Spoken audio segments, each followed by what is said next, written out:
Bonjour les mamans, c'est le week-end et j'enregistre. Et oui, c'est également une semaine aussi de vacances, la semaine qui arrive, et donc je n'aurai pas la possibilité d'enregistrer dans le calme pendant un moment. Alors aujourd'hui, je vais parler du langage, de la nécessité de bien s'exprimer. Maman, aujourd'hui, je vais te demander de parler. Maman, parle, exprime-toi. C'est important de savoir communiquer clairement et de manière précise et justicieuse ce que tu attends des autres, ce que tu penses.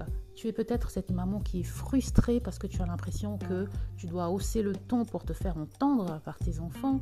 Tu es cette maman qui est frustrée parce que tu es convaincue que ton mari devrait être capable de lire dans tes pensées, de deviner le moindre de tes agissements ou de deviner ta pensée. Maman, exprime-toi, parle. La meilleure façon de ne plus être frustrée et de te sentir mieux dans tes baskets, c'est de mieux t'exprimer, de mieux communiquer. Alors, si tu m'écoutes pour la première fois, je suis Luis, amoureuse de Christ, maman de 3 enfants. Et aujourd'hui, je te parle communication, gestion de ton langage de manière efficace.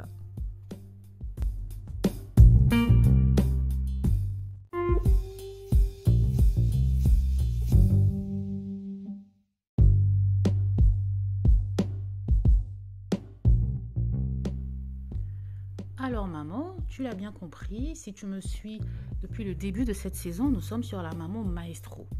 Et une maestro, c'est une personne qui dirige, c'est un peu un leader. Donc tu es en position de leader en tant que mère de famille. Je ne dis pas que tu es au-dessus de ton mari, selon la Bible, c'est le père qui est le chef de famille, mais tu as ta place puisque tu leads, tu es leader dans ta vie, dans l'ensemble des activités, l'ensemble des différents domaines que tu gères dans ton quotidien. Et tu es également leader par rapport à tes enfants, n'est-ce pas ?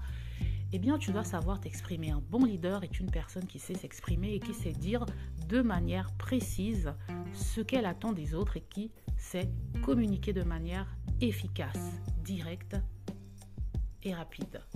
Donc, c'est important de parler clairement et comme je l'ai dit de manière précise pour plusieurs raisons. Et on va se baser pour cela sur la Bible.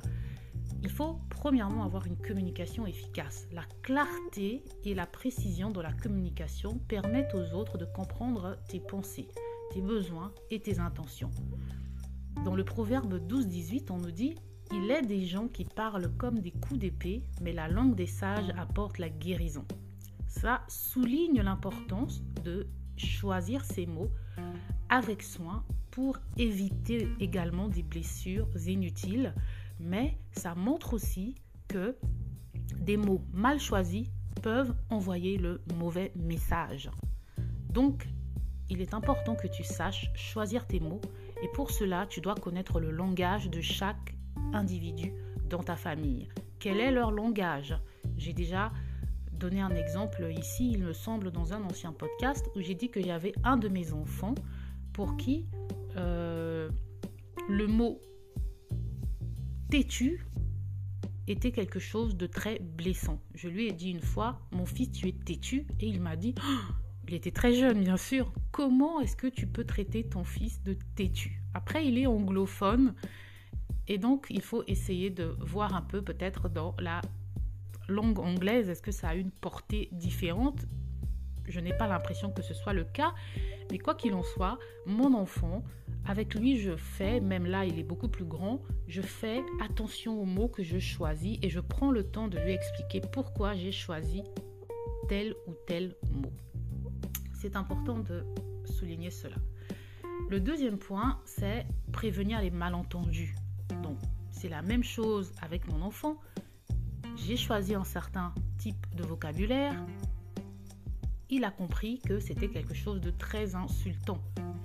Et alors que je voudrais juste peut-être utiliser des mots tels que entêté. Tu es très entêté dans ta manière de faire les choses. Peut-être que ce serait plus passé que têtu. Donc, la prévention des malentendus, une expression claire réduit les risques des conflits également. Dans Matthieu au chapitre 5, au verset 37, on nous dit que votre parole soit oui, oui, non, non. Ce qui est en plus vient du malin. Et cela signifie qu'il faut éviter d'ajouter de la confusion à travers des discours ambigus, notamment avec les enfants. Les enfants ne sont pas dans l'ambiguïté, ils veulent savoir les choses de manière claire et précise. Et surtout, je vous donne l'exemple de mon enfant.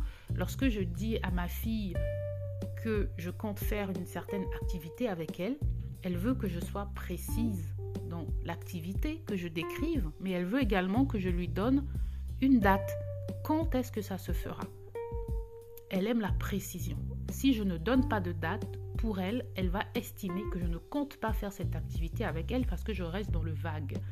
Donc, si on doit également aspirer de la confiance et faire en sorte que les autres croient en notre discours, il faut en quelque sorte leur donner des garanties.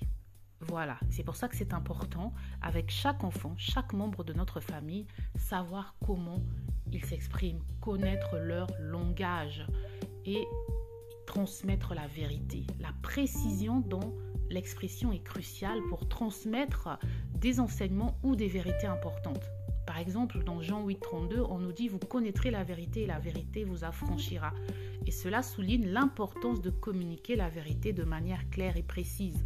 On l'utilise souvent dans le sens de connaître la vérité de la parole de Dieu, mais c'est également important par rapport à nos relations humaines. C'est important de parler à ton conjoint, de lui dire « Ok, l'année dernière, tu m'as offert des fleurs, mais je ne suis pas très fleur, je ne suis pas fanat des fleurs. Est-ce que tu pourrais cette année penser à autre chose? Parce que je n'aime pas l'idée de devoir les entretenir, de devoir changer de l'eau.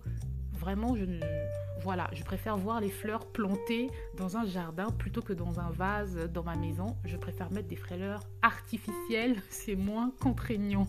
Je donne un exemple, n'est-ce pas? Eh bien, si tu parles de manière claire à ton mari de cette façon, il va savoir que la prochaine fois, il ne va pas t'offrir des fleurs. N'est-ce pas? Plutôt que de rester figé et de se dire « Mais ça fait 5 fois qu'il m'offre des bouquets de fleurs, il voit que je ne m'en occupe pas et il continue. » Pourquoi est-ce qu'il continue à m'offrir des fleurs? Dis-lui simplement « Mon mari, arrête de m'offrir des fleurs. Tu vois que je suis une fleur, serial killer de fleurs. » Serial killer de fleurs, céréales killer. Je plaisante. Bon, bref, voilà. Et donc, c'est important, maman, ne t'attends pas à ce qu'il devine à chaque fois. Pour toi, une chose évidente l'est peut-être moins pour ton conjoint. Voilà. Donc, c'est important de s'exprimer clairement aussi pour être prise au sérieux.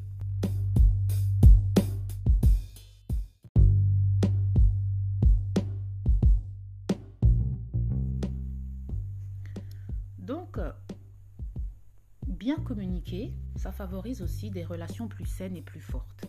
1 Corinthiens 14, 33 nous dit que Dieu n'est pas un Dieu de désordre mais de paix. Et lorsque tu t'appliques, maman, dans tes interactions humaines, à avoir une communication claire, cela contribue également à maintenir la paix et l'harmonie. Pourquoi? On a dit qu'une communication claire, ça évite les malentendus. Une communication claire permet à tout le monde de connaître ta pensée, de connaître ta vision, de savoir dans quelle direction tu vas et les gens vont peut-être plus facilement moins te mettre les bâtons dans les roues. N'est-ce pas? Ensuite, il y a un autre point qui est important, c'est dans la persuasion et le leadership.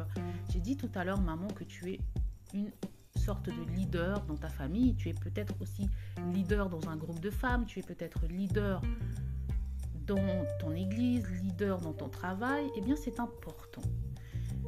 Dans le livre des Actes des Apôtres, par exemple, on nous donne l'exemple d'Apollos. On nous dit dans le livre des Actes au chapitre 18, des versets 24 à 25, « En ce temps-là, un juif nommé Apollos, natif d'Alexandrie, homme éloquent et puissant dans les Écritures, arriva à Éphèse. Il était en quelque sorte instruit dans la voie du Seigneur. Il parlait avec ferveur d'esprit et enseignait soigneusement ceux qui regardaient le Seigneur, bien qu'il n'eût connaissance que du baptême de Jean. » Donc, on nous parle ici d'un homme qui était fervent. Il n'avait connaissance que du baptême de Jean, donc c'est-à-dire qu'il n'avait pas conscience qu'il y avait un autre baptême qui était celui du Saint-Esprit, puisque le baptême de Jean, c'était le baptême d'eau. Mais malgré tout, cet homme-là, il connaissait des choses, il était fervent, et là, ce n'est pas lui qui parle, mais des personnes qui rendent témoignage de son excellence. Donc, maman, tu dois être cette personne-là, être une oratrice capable de persuader et d'enseigner avec précision. Et cette compétence va te permettre de jouer un rôle important dans ta famille et également dans ta communauté. C'est très, très important, maman. Et aussi, dans ta communication, comme je l'ai dit, ne pas parler pour ne rien dire. Et également, parler pour communiquer une plus-value à l'autre. C'est important aussi de ne pas parler pour détruire. D'accord ? Donc, maman, aujourd'hui, je t'encourage à t'exprimer clairement. Je t'encourage à être cette maman qui sait donner des directives claires et précises qui vont être suivies. Je t'encourage à être cette maman qui ne va pas être frustrée parce qu'elle attend de son mari qu'il soit un devin et qu'il puisse connaître le moindre recoin de sa pensée. Maman, tu es toi-même incapable de connaître les moindres recoins de la pensée de ton mari, n'est-ce pas ? Ne te compare pas à d'autres couples qui ont peut-être une alchimie que tu envies. Fais les choses selon ta réalité, selon la personnalité de la personne avec qui tu partages ta vie. N'essaie pas de calquer ta vie selon un couple quelconque dans ton entourage ou encore selon des couples que tu vois à la télévision. Il est impossible de tout savoir sur l'autre. Dans le couple, maman, et dans la vie de mère, on apprend à se découvrir tous les jours et on apprend sur les uns et les autres tous les jours, toutes les années de nos vies. Nous allons apprendre des choses nouvelles. Et c'est dans cela que la vie est intéressante, sinon tout serait monotone si on n'avait plus rien à découvrir. Mais l'essentiel, maman, c'est que tu apprennes à parler, à t'exprimer, à oser dire les choses. Et tu peux également essayer de t'améliorer. Et un autre point que je voudrais souligner, maman, et c'est un peu une parenthèse pour conclure ce podcast, c'est ne sois pas celle qui se jette des fleurs toute seule. Tu as peut-être été un personnage important ou un personnage clé dans la réussite de ton mari. Tu ne dois pas être celle qui va clamer haut et fort devant tout le monde, à qui veut l'entendre. C'est grâce à moi qu'il est devenu patron de cette entreprise. C'est grâce à moi qu'il est devenu ambitieux. Je lui ai appris les bonnes manières. Je lui ai appris à déguster du champagne. Je lui ai appris à faire telle et telle autre chose. Non, maman. Là, tu vas frustrer ton mari. C'est lui qui doit être celui qui va dire « c'est grâce à ma femme que j'ai pu faire telle chose, c'est grâce à ma femme que j'ai su faire telle autre chose ». Parce qu'à ce moment-là, c'est lui qui reconnaît ta valeur et pas l'inverse. Comme on parle ici d'Apollos dans le livre des Actes, ce n'est pas Apollos lui-même qui a dit qu'il était un excellent orateur, mais ce sont les autres qui ont reconnu ses qualités. Donc la même chose, maman, parle, oui, mais fais attention à ce que tu dis. C'est tout pour aujourd'hui et je vous dis à la prochaine fois pour un nouvel épisode du podcast Maman vous dit tout. Ciao!